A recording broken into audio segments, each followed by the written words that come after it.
How to craft epic bass sounds from scratch. That is going to be today's video. Are you ready for that? Let's go and do it right now.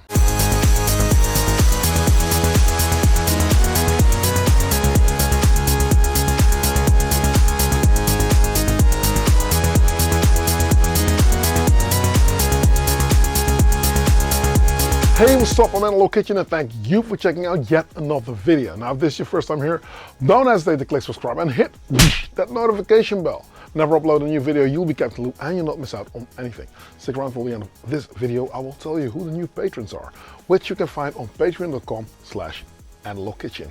Now, here are some advantages of using an analog synthesizer to create your sounds with, as opposed to working in the box with a DAW. It might be kicking in an open door, but obviously analog synthesizers use analog circuitry. So it means that they've got that warmth, that really characteristic kind of feel, and that's different from working behind a computer. So when you've got a synthesizer with a lot of character, you'll get to good results reasonably fast. And because of those analog oscillators and filters, analogies like warm, rich and fat are easy to just come by because it's just a very rudimentary kind of sound and way of working. And of course, the hands-on tweaking make it simple. In working with an analog synthesizer like the Minilogue XD, it's very hands-on. What I want to tweak, I can easily get to it. So the trick is to think of a certain sound. You might have heard it somewhere. Sometimes it might even be cool to just listen to the example, listen on YouTube, and cut YouTube fast, run to the synthesizer and start tweaking immediately. And you'll see that the immediate workflow, the getting to these settings pretty fast, is a very pleasing way of working as well. There is a simplified workflow. I mean, it doesn't need to be more complicated than it is. I tend to find that with plugins, hey, if you're working Serum or other synthesizers, there's so many options. And in the end of the day, one might argue, is having all those options, is that really what you need? Or is a simplified workflow helping you to get to your results faster? There are a few things you need to take into consideration though. Mastering an analog synthesizer, it takes some time. There is a learning curve. In the beginning when I started, it was kind of hard to just like get to that thing that I heard in my head. So you get sidetracked pretty much because everything sounds rich and fat and warm and, you know, so you have to really think on what is it that I want to make. But once you get the hang of it, you will not be disappointed. There's a few examples of how rich the sound is on this Minilogue XD synthesizer, but we'll get to that. I just made so many sounds on it. I mean, just to give you an idea of what I made, let's see, listen to this. Listen to this. Listen to this. Listen to this. I mean, this machine to me is one of the greatest ones to just like really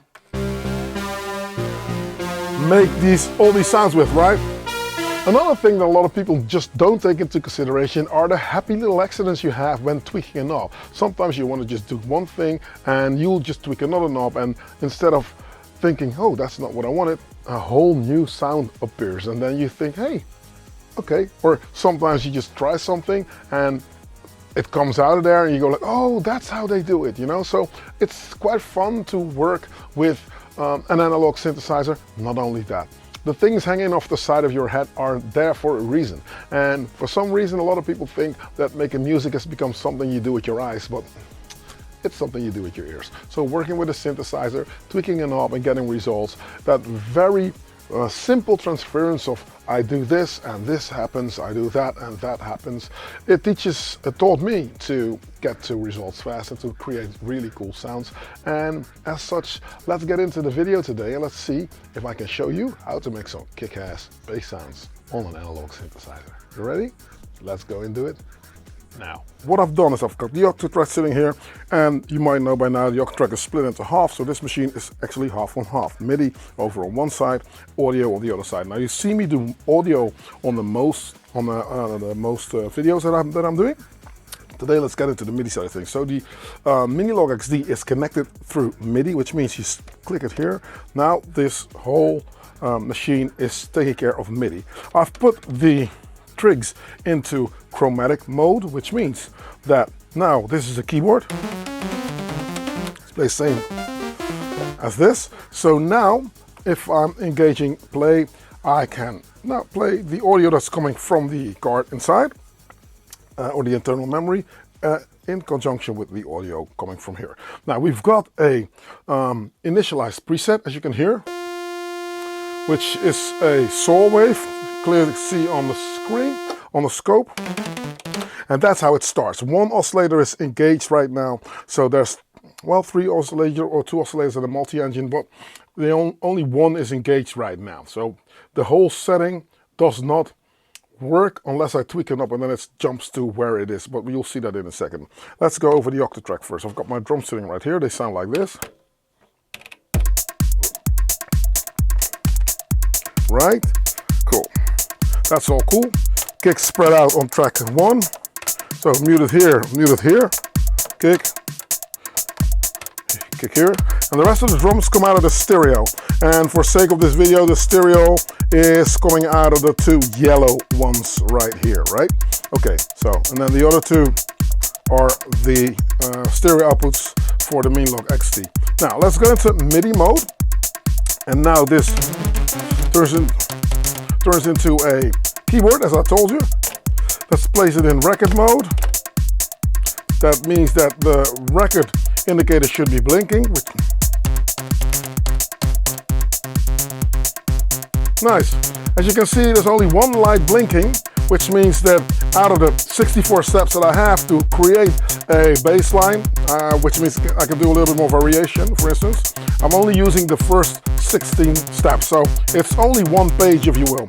If I was to say, like, I want to play a little bit more variation, what I will do is I'll hit function and I'll hit this button, then I can go for 32 right now. And then it goes, so you can hear that only the first 16 notes have been engaged, right? So that means that I can now, still taking this out of,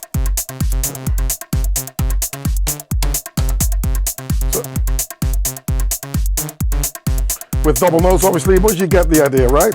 So I'm gonna hit record again, I'm gonna say function and clear, all my MIDI tracks are gone. So now, let's say I'm only wanted to go in and not go fully, I'm just only gonna go over the 16 steps, so not 4 pages of 16 steps, which would make it 64 steps. So I'm only gonna go in and sparse my bass line out. I wanna get some bit of a housey bass line that pumps, because the sound that we're going to make is going to be quite, quite compact. I don't want to make too long notes, so I'm gonna get out here. Let's say,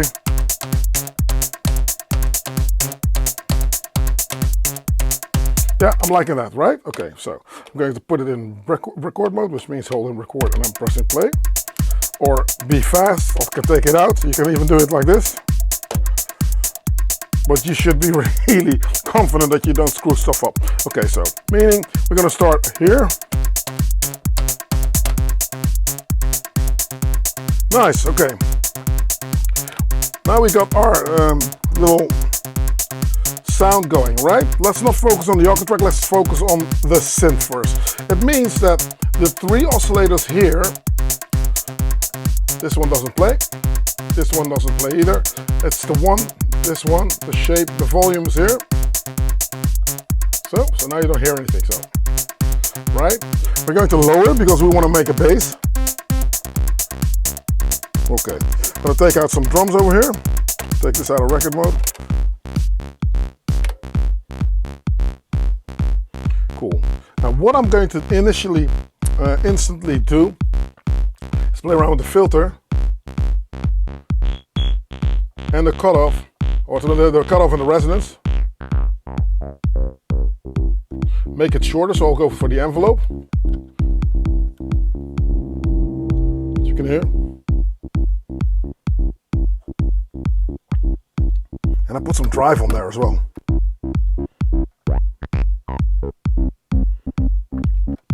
I'll place the envelope generation here. I'll place that on cutoff. So now that I can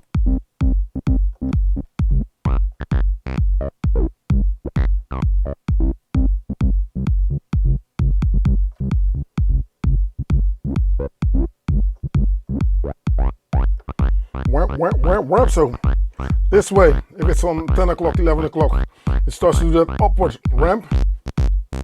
And now it does the other, it goes the other way around. If you go past 12 o'clock, right? So the envelope generation here.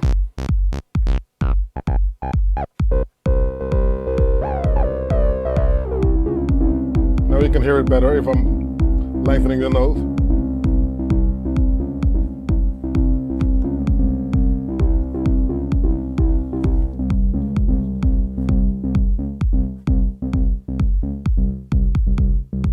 Cool. Now I'm going to enter another oscillator.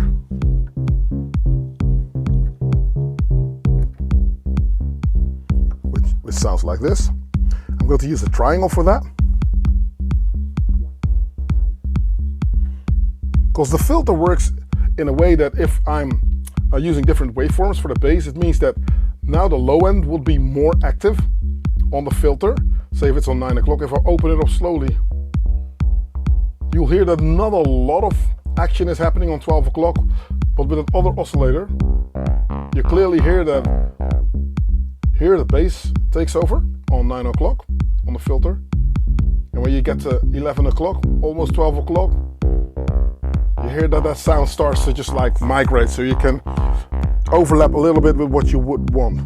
Now I'm liking that. Let's make it a little bit more interesting.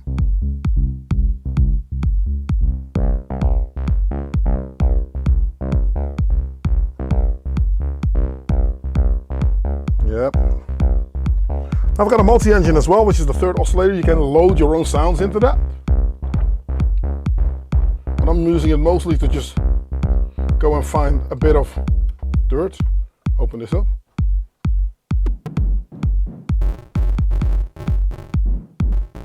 Oh.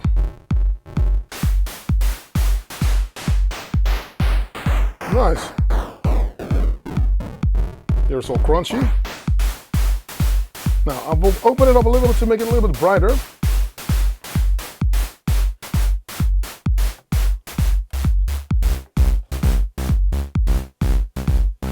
I will turn it down to the point where it's only going to affect the attack. Now there's nothing. Here it starts coming in.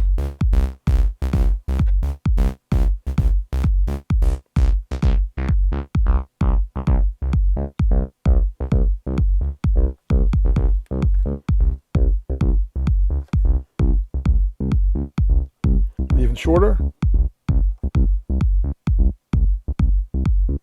Nice. Now what I love about the, let's save it first, right? What I like about the Minilogue XD is that you can easily enter in some reverb and delay if you would want to. So what I will do is I'll select reverb, it's on reverb now, and I'll turn it on.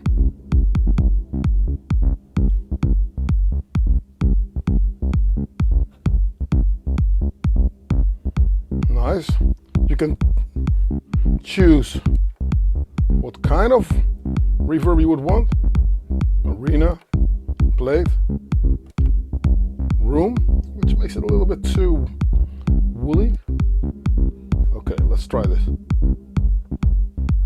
Give it a little bit of space, right? I'm not going to make it too loud. Cool. Let's do the same thing with the delay. Fine tape.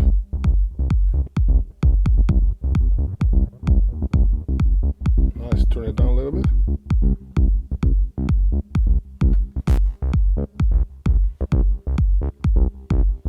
Turn it down. I'm liking that. Maybe turn this up a little bit.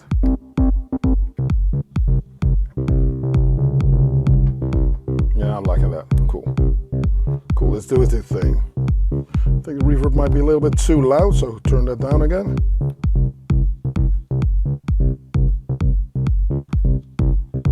Cool. Let's listen to the rest of the drums.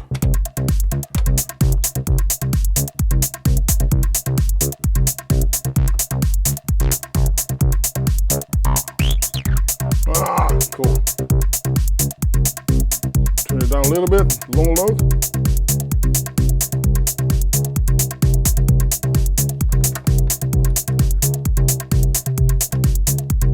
Cool, I'm liking that. Now what I'm going to do is see if I can lower this thing. Go to MIDI mode, go here, go here.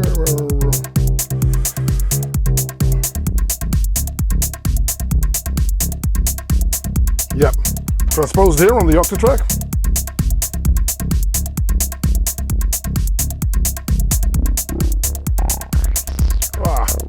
On the ground. Now see, I still got room to place an extra bass note in.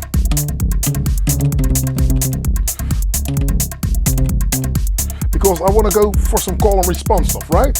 Which means that I'm going to change the pitch. You can do that by holding shift, function, sorry, and going left and right, and you can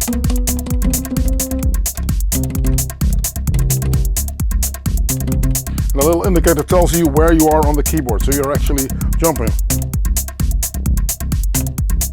Now the first half of the measure is ba-dum, bum, dum, dum, bum, ba-dum, bum, yeah, ba-dum, bum, and the rest is coming in at a predictable spot. But the other, the little jump around is in the beginning. Ba-dum, bum. Let's see if we can override that note here.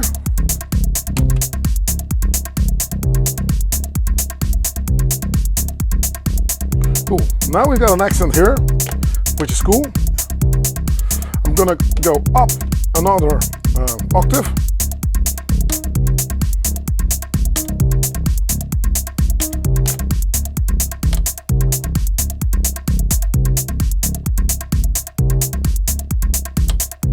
Hang on, yeah, okay, let's do it like this. Let's do it like this.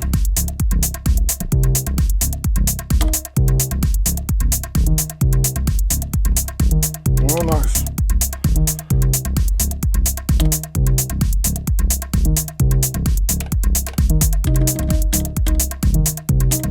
Go higher.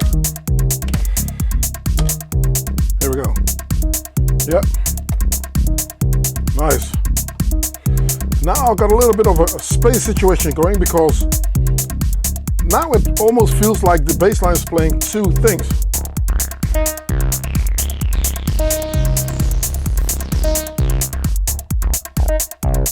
Okay, look at the delay here.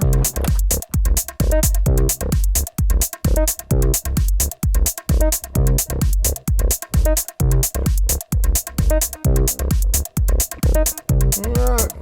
Let's get something interesting. Yep, something like that.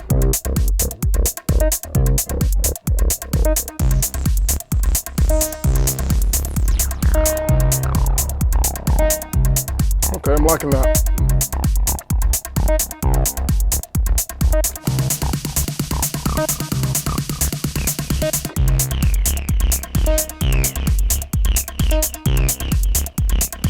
Turn down the multi-engine a little bit.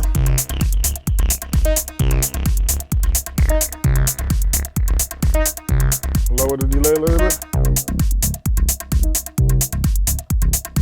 Nice, well, that's an idea, right? Cool. Let's go in and say, let's try another bass line maybe, you know?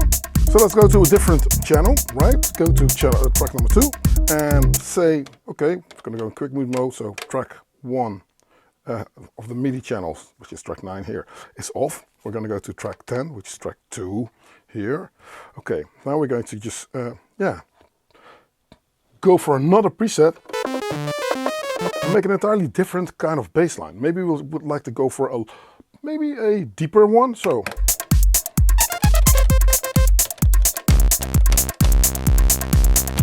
now I'm going to go for a longer setting with the bass notes, which means that I'm going to extend what the octatrack is playing. So now it's playing this one thing. I'm going to go for the full all pages, 64 steps, 4 bars. So I'm going to go out, then I can play.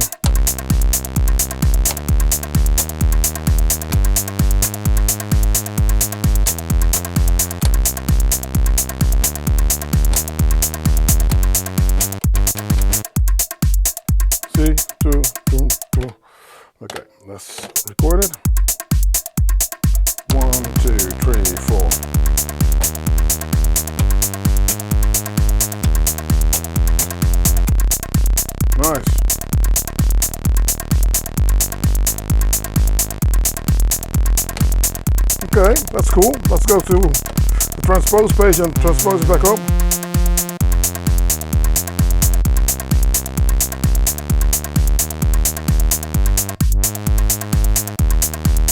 Okay, nice. Let's go into this mode. Let's see if we can go for some sort of a breeze-based kind of vibe.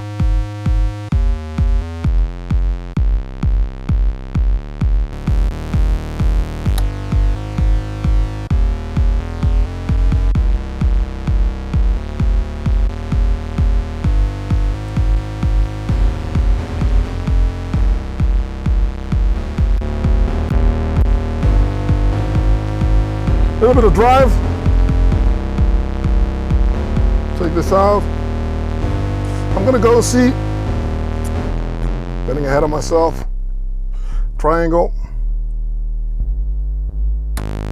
saw, square wave, totally gone. Now what I would like is a little bit of that grid, so I might choose a square wave for this. Do the same here on the second oscillator.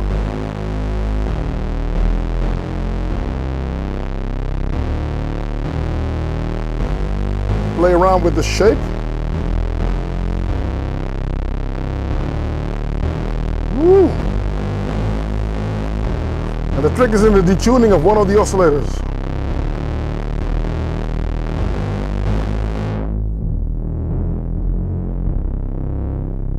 Nice.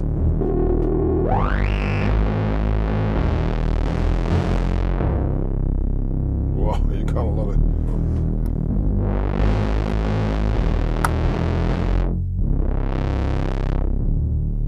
There's ring modulation as well. There's syncing, which means that you can have the oscillator waveform start at exactly the same time, which is usually not the case as they move differently, which gives a different sound, obviously. You can hear that here.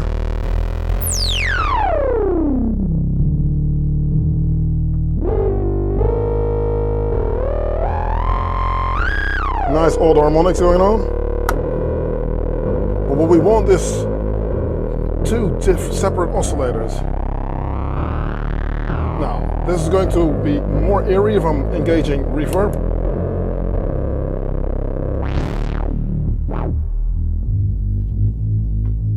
Nice, very dark. Okay, you encounter this at 5 in the morning, you know you're not going home anytime soon, right?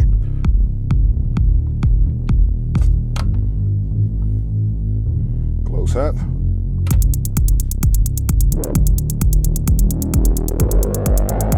I'm liking that.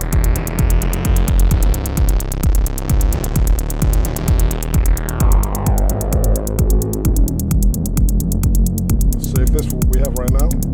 Now what I love about the Minilogue XD is that it can do all these different things pretty fast. I mean, I literally made any kind of sound on this machine.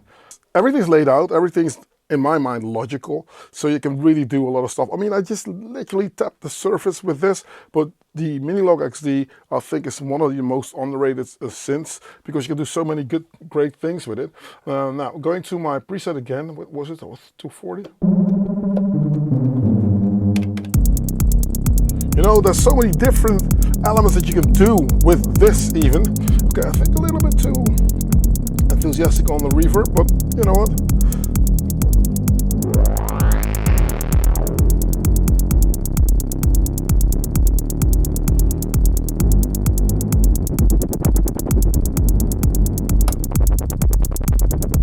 Do that techno thing.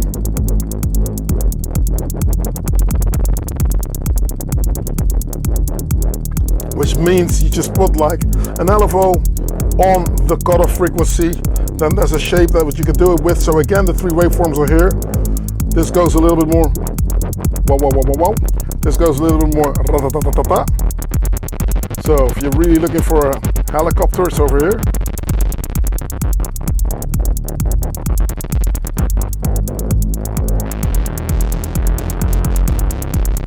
When I do this, I prefer the triangle way for this.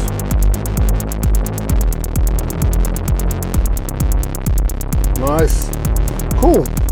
Now, and what I also love is something that a lot of people don't talk about. It is this little scope here where you can see what is what and how that seems to just span out, right? Now, try it yourself. It's pretty simple. Long bass notes, I tend to just go for different waveforms than if I was to go for small percussive bass notes, right? So this is how I pretty much set this up. There's just 2 bass lines, just a quick idea of what I did. Let me know in the comment section how you like it. Christian Lisgard, Sifalu, David Sturry, and Raymond are new patrons for this week, and they found me by going through patreon.com/analogkitchen. Now, the magic is in Discord, so you have to find a way to connect your patronage to Discord. I think that there's a bridge. I will figure out how it is and send a link over if you can't find it, but a reasonably simple thing. The Patreon site offers a way to go into Discord, as Discord is the more interactive kind of platform to speak to people, to share videos, share your music, and that's exactly what the community is doing. Next week I will upload another dance carousel, which is really cool. If you don't know about the dance carousel, go and check it on other videos that I've got on my channel, where the community and myself, we congregate and work together and make some really kick-ass music together. I found a way to collaborate with everyone in the world, so it's really cool. Now, if you made it this far into the video, you, sir or ma'am, are an absolute superstar. Thank you for watching. I'll promise you next week there's going to be another video. And, well, do click like and share and subscribe. Helps the channel. And if not anything else, I'll catch you next week on another video. I'm Analog Kitchen, and I'm out. Peace.